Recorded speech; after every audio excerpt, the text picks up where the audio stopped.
namni kana godhe yaw jecha yaw kun ofuma mortuun ofumaaf taati malee yaw ati nama himnatiiti nama mana waaqatti guddateedha jechas namaan deebisin nama sin abaarin nama sin arrabsin ofii isaatiif ta'a inni wanti inni raawwate sirratti ta'a malee sirratti raawwatu wali kana mana gad bargit ennumti kana godhu iyyuu sanyii namaa miti kun sanyii bineessaati inni kana godhu namoonni baay'ee koomentii isaa ilaalaa turre waan baay'eetu yaada baay'ee kennama koomentii achirratti gad mulun ananillee nama meeqatu na dawwalee na gaafata doktor naaf yaad maal ta'eeti ijoollee baay'eetu na dawwalee na gaafata hara wantichi feekidha manaamini jedhe anumtillee duwit godhee hojjechuufan jira amma sa'aatii kana kanaaf homaayyuu ati kanatti jecha tokkoyyuu kanatti ati negatiifa tokkoon kenne pozitiifaan deebisiifi rabbi si fayyadbisuun jedhaan yaadan qabu kana. Galatoomi boonsa anisi almost an sitti meera nama kana godhe waaqayyo si badhiisuun jedha waan biraan jiru nama kana nabaaru narrabsu yaada negatiivis ilaanneefan yoo argate maaliif wantin jedhu yoo jiraate waaqayyo qalbitti si adeemsu yookiin immoo jiraamti namummaa gaarii waaqayyo siif kenne jechuun barbaada namoota akkasitti. Sirriidha rabbi isaaf haadhisu.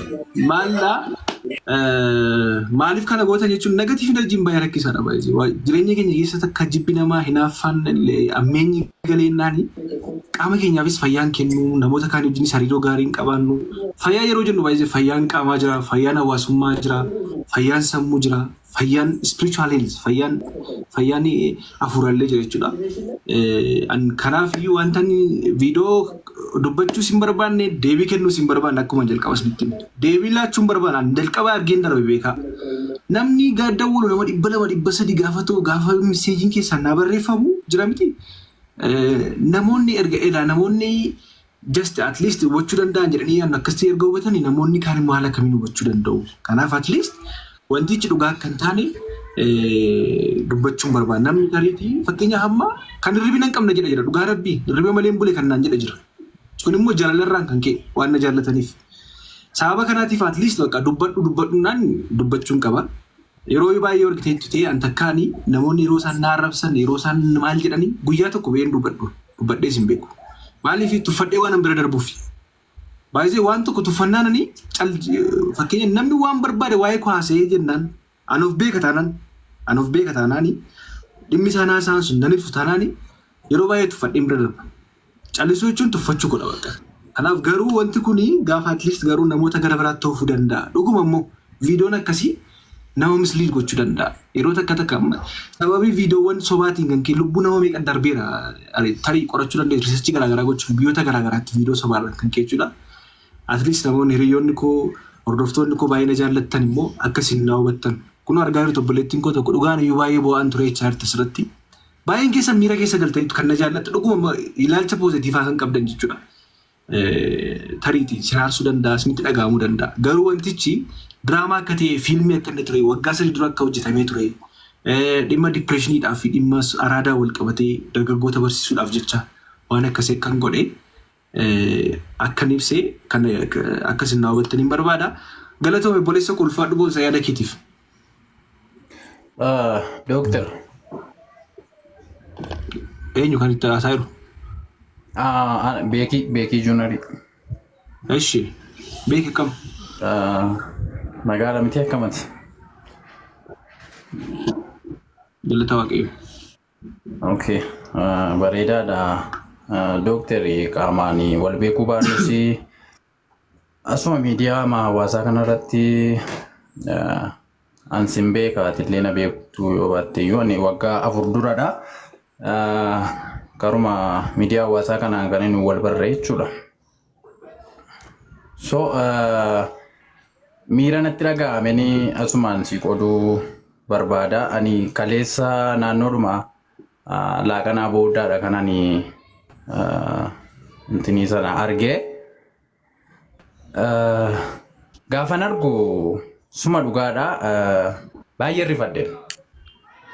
Sa'aatii rifadhe sanatti illee haadha warraa wajjin wal dhabe moo maaloodhaan jedhe moo maatiitu maal ta'e naan san jedhu naman dawwalee gaafadhus nan nabee siifis intini jechuudhaaf haalli isaa naa mijataa hin turre cinqamaan ture.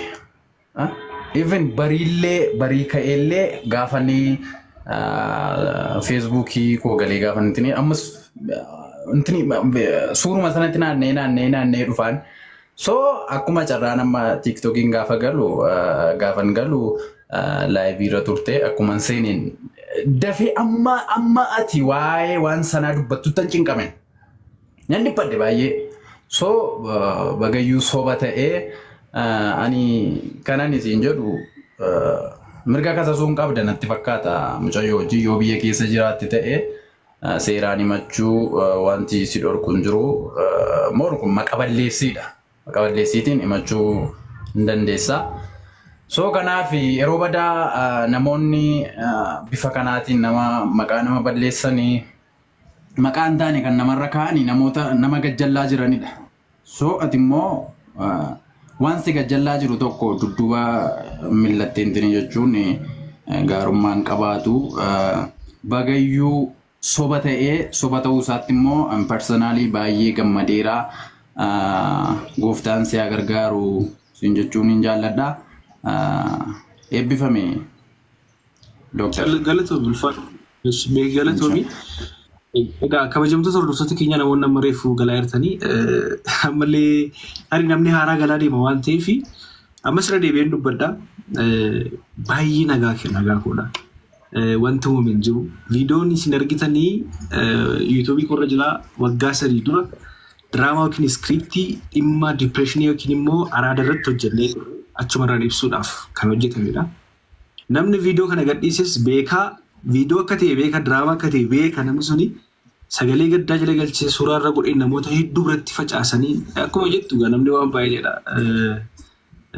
Kallattii garaagaraatti hiikkata kaan waan barbaadu garuu waaqayyoo fagalatu waan tokko nagaa godha baay'ee nagaa godha waaqayyoo nu eebbiseera maatii nagaadha isin jechuu barbaada. So anyways kanaaf viidiyoo iskiriiptiidha. Viidiyoo iskiriiptii waggaa 3 hojjetamedha. Isin jechuun barbaada malee wanti biraa wanti ta'e tokko illee hin jiru. Ani hojii kana hojjechaa jira.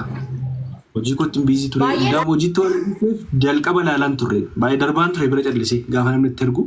Dhumarratti namni baay'ee natti bilbiluu jalqabeennaan namni hedduun natti bilbiluu jalqabeennaan at least bakka yoo wanta ta'e jechuun qaba wanta ta'e dubbachuun qaba dheen dubbadhe malee deebiillee kennuun hin barbaanne nama isaa hin abaaruu nama isaa hin arrabsu garuu seeraan gaafachuu hin danda'a mirga qaba. Kan biraan immoo namni sunis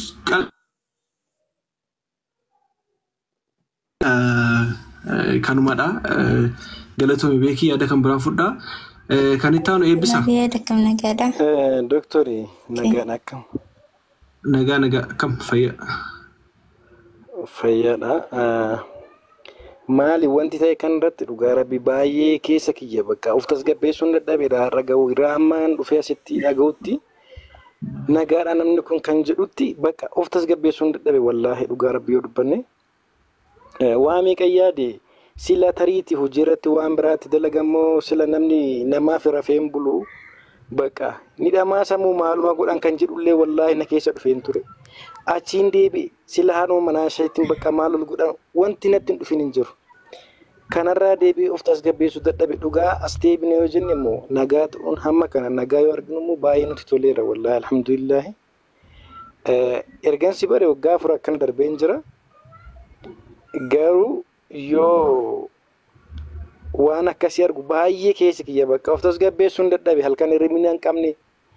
Nama gara 7-8 biyya keessa dhiise gara biyya biraallee dawwaleen gaafachaa ture wanti kun nuuf haaraadha maal taate mucanaan jedhaa jiru turanii nagaa baga taate baguma nagaadhaan si argine baguma keessa keellee qaamni keellee sammuun keellee wanti hundi kee nagaa ta'e wallaahi bataam dassi biluun yaalla.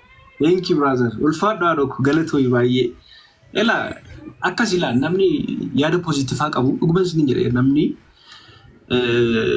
yeroo hundumaa waan gaarii namaaf yaada. Gammachuun kee gammachuu isaati gadhee gadhiisaati.